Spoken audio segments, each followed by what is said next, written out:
Market లో invest చేసి మీ డబ్బులు డబుల్ చేసుకోవాలనుకుంటున్నారా? సుందరరామిరెడ్డి గారి సెమినార్ కి అటెండ్ అవ్వండి. సుమన్ టీవీ ప్రేక్షకులకు నమస్కారం. నేను మీ అనలిస్టు మందిరి కృష్ణారెడ్డిని మాట్లాడుతున్నాను. రకరకాలుగా మోసాలు సమాజంలో పెరిగిపోతున్నాయి. చాలామంది తమ దగ్గర ఆస్తులు ఉన్నాయని, ఆస్తులు అమ్మడానికి ఇప్పుడు అవకాశం లేదు కాబట్టి మీరు అప్పులు ఇవ్వండి, నా సమస్యలన్నీ తీరిపోయిన తర్వాత దాన్ని అమ్మేసి మీకు ఎక్కువ మొత్తంలో వడ్డీ ఇస్తా అని చెప్పి నమ్మబలికిన వాళ్ళు ఉన్నారు. రకరకాల కంపెనీలో పెట్టుబడి పెట్టండి, మీకు ₹2 వడ్డీ కాదు, ₹4 వడ్డీ, ₹6 వడ్డీ, ₹10 వడ్డీ అని కూడా ఆశ పెట్టిన వాళ్ళు ఉన్నారు. కాదు, మీ డబ్బుని సంవత్సరంలో 2 ఇస్తాం, 6 నెలల్లో 2 ఇస్తాం, 2 నెలల్లో 2 ఇస్తాం అని చెప్పి రకరకాలుగా ఆశ పెట్టి డబ్బులు తీసుకున్న వాళ్ళు ఉన్నారు. కానీ అనంతపురంలో జిల్లా లోపల కళ్యాణ్ దుర్గానికి సంబంధించిన వ్యక్తి ఎరిస్వామి అనే ఒక వ్యక్తి విచిత్రంగా ప్రజలను మోసం చేశాడు.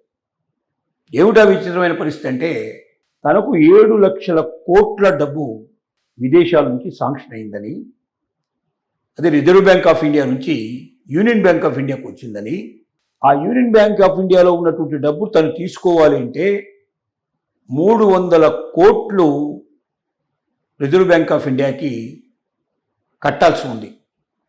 ఎందుకంటే విదేశాల నుంచి అది ఈ దేశానికి వచ్చింది కాబట్టి దానికి రుసుము కింద, ఫీజు కింద పే చేయాలి 300 కోట్లు అని ప్రజలు నమ్మబలికాడు. దానికి తగినటువంటి పత్రాలన్నీ పకడ్బందీగా తయారు చేశాడు.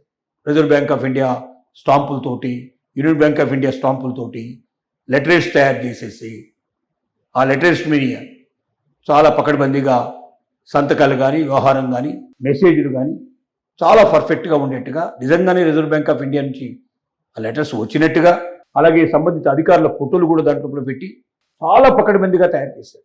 ఎవరైనా చూసినా నిజంగా ఇతనికి 7 లక్షల కోట్లు అంటే ఒక రాష్ట్ర బడ్జెట్ 2 ఒక సంవత్సరానికి ఒక రాష్ట్రంలో వసూలయ్యేటువంటి డబ్బు కన్నా 2 లేదా ఒక పెద్ద రాష్ట్రానికి సంబంధించినటువంటి ఒక సంవత్సరం బడ్జెట్. మరి అంత పెద్ద అమౌంట్ ఇంత సామాన్యులకి ఎలా వచ్చిందా అనేది ఎవరు ఆలోచించలేదు.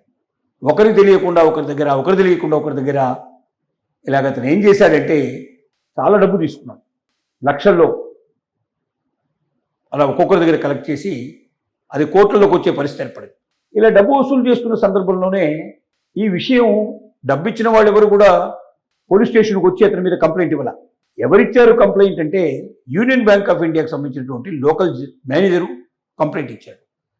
మా బ్యాంకు పేరును అతను బదనాం చేస్తున్నాడు, 7 లక్షల కోట్లు వచ్చినట్టుగా చెప్తున్నాడు యూనియన్ బ్యాంక్ ఆఫ్ ఇండియాకి.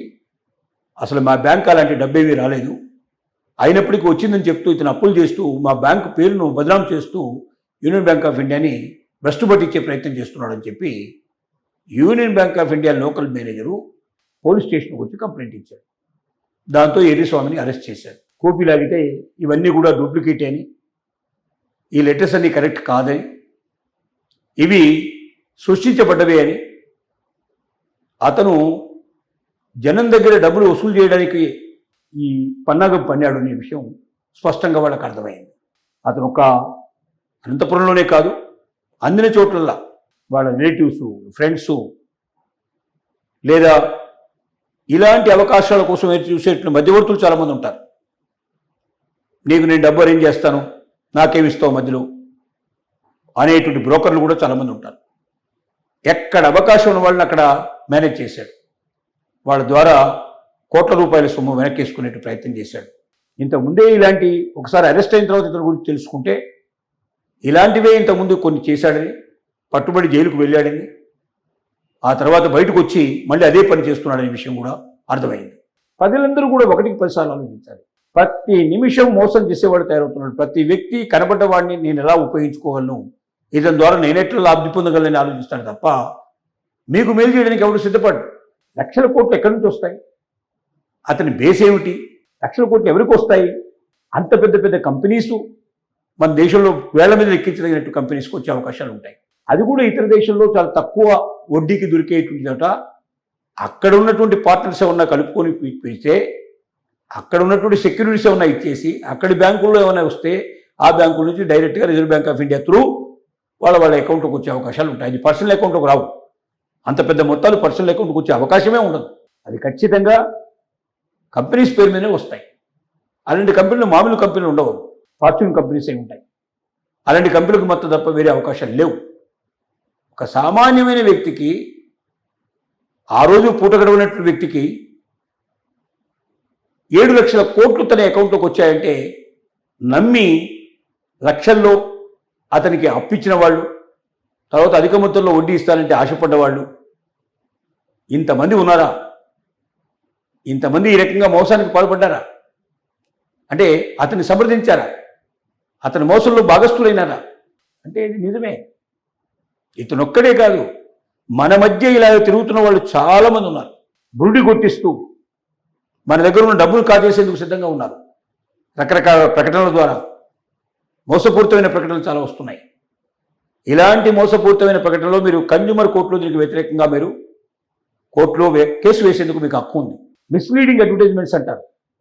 మనుషుల్ని తప్పుదారు పట్టించేటువంటి ప్రయత్నం చేసేటువంటి ఏ రకమైనటువంటి ప్రకటనైనా, అది టీవీలో వచ్చినా, పేపర్లో వచ్చినా, సోషల్ మీడియాలో వచ్చినా, ఎక్కడైనా ప్రకటన రూపం లోపల అది వ్యాప్తి చెందేందుకు అవకాశంగా కరపత్రాల ద్వారా కానీ, వాల్ పోస్టర్ల ద్వారా కానీ, ఏ ఒక్క అవకాశాన్ని వదిలిపెట్టకుండా దేని ద్వారానైనా సరే మనుషుల్ని తప్పుదోవ పట్టించేటట్టుగా, మోసం చేసినట్టుగా ఉండేటువంటి మోసపూరితమైన ప్రకటనల మీద మీరు వినియోగదారుల కోర్టులో కేసు వేసి మీరు నష్టపరిహారం పొందేందుకు మీకు అవకాశం ఉంది. కాబట్టి ప్రతి వ్యక్తి ఒకటే ఆలోచించాలి, నాకు ఇంత సులభంగా డబ్బు ఎందుకు వస్తుంది? ఇది సాధ్యమేనా? అతనికి ఎందుకు వచ్చింది? ఇది సాధ్యమేనా? నిన్న మన దగ్గర మన మధ్య తిరుగుతున్నవాడు అసలు అతని వెనక ఏ బ్యాక్గ్రౌండ్ లేదు. అలాంటి వాడికి 7 లక్షల కోట్లు అతని అకౌంట్లోకి వచ్చాయంటే ఈ కాగితాలు పట్టుకుని మనం నమ్మడానికి వీలుందా? ఇందులో ఏదైనా మోసం దాగి ఉందా అని ఎవడైనా పోలీస్ కంప్లైంట్ ముందరే ఇచ్చి ఉంటే అసలు అతను ఇంతకాలం ఇంతమందిలో తిరిగి ఇంతమంది దగ్గర అప్పు చేసి ఇంతమందిని మోసం చేసేటువంటి పరిస్థితి ఉండేది కాదు. కాబట్టి ప్రతి మనిషి జాగ్రత్త పడాలి.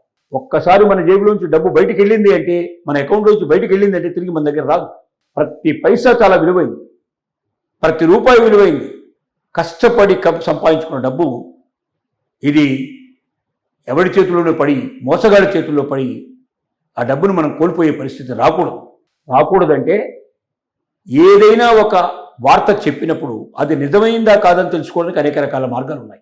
ఒకటి ఆర్బీఐ సమాచారం, రిజర్వ్ బ్యాంక్ ఆఫ్ ఇండియా ఇలాంటి వాటన్నింటినీ నివృత్తి చేస్తుంది. ఒక్కసారి రిజర్వ్ బ్యాంక్ ఆఫ్ ఇండియా వెబ్సైట్లోకి ఓపెన్ చేసుకొని మీరు లోపలికి వెళ్ళి అక్కడ ఉన్నటువంటి ఫామ్ని ఫిలప్ చేసి మీకు వచ్చిన డౌట్ని రిజర్వ్ బ్యాంక్ ఆఫ్ ఇండియా అధికారులకు ఇన్ఫర్మేషన్ పంపిస్తే అది నిజమైందా కాదా అనే విషయాన్ని మీకు తెలియజేస్తారు. ఇప్పుడు ఎరిస్వామి లాంటి వాళ్ళు ఏవైతే పత్రాలు చూపించారో ఆ పత్రాలను ఒక జిరాక్స్ తీసుకొని ఆ జిరాక్స్ను మీరు అప్లోడ్ చేసేసి రిజర్వ్ బ్యాంక్ ఆఫ్ ఇండియాకు పంపిస్తే క్షుణ్ణంగా వెంటనే అవి నకిలీవని, అది ఫోర్జరీవని డాక్యుమెంట్స్ అని వెంటనే చెప్పడానికి అవకాశం ఉంది. రెండు అలా ఫోర్జరీ చేసిన వాడు ఎక్కడున్నాడని వెంటనే అక్కడున్న పోలీస్ స్టేషన్ కూడా వాళ్ళు ఇన్ఫర్మేషన్ ఇచ్చే అవకాశం ఉంది. కాబట్టి మీ పని చాలా సులభమైపోతుంది. ఒకటి, మీరు ఆపదలు పడరు. రెండోది, రిజర్వ్ బ్యాంక్ ఆఫ్ ఇండియా కూడా మీరు అలర్ట్ చేసినట్టు అవుతుంది. ఇంత పెద్ద మోసాన్ని బయటికి తీసుకొచ్చి దేశానికి అందరికీ తెలియజేస్తే భవిష్యత్తులో ఇలాంటి మోసం చేసే వాళ్ళ సంఖ్య తగ్గించే అవకాశం ఉంటుంది. కాబట్టి అటువైపుగా ఆలోచించకుండా మనం ఇలాంటి అవకాశాల కోసం ఎదురు చూస్తూ మోసపోవడానికి సిద్ధపడేందుకు ప్రజలు ఎంతకాలం అయితే సిద్ధంగా ఉంటారో అంతకాలం మోసం చేసేవాళ్ళు కూడా మన చుట్టూ తిరుగుతూ ఉంటారు, మనల్ని ఊబిలోకి లాగే ప్రయత్నం చేస్తూ ఉంటారు. తప్పనిసరిగా మనం ఊబిలో చిక్కుకుంటాం. తద్వారా మన జీవితాన్ని, మన కుటుంబాన్ని మనం పూర్తిగా నాశనం చేసుకున్న వాళ్ళవుతాం అనే విషయాన్ని మనం గ్రహించక తప్పదు.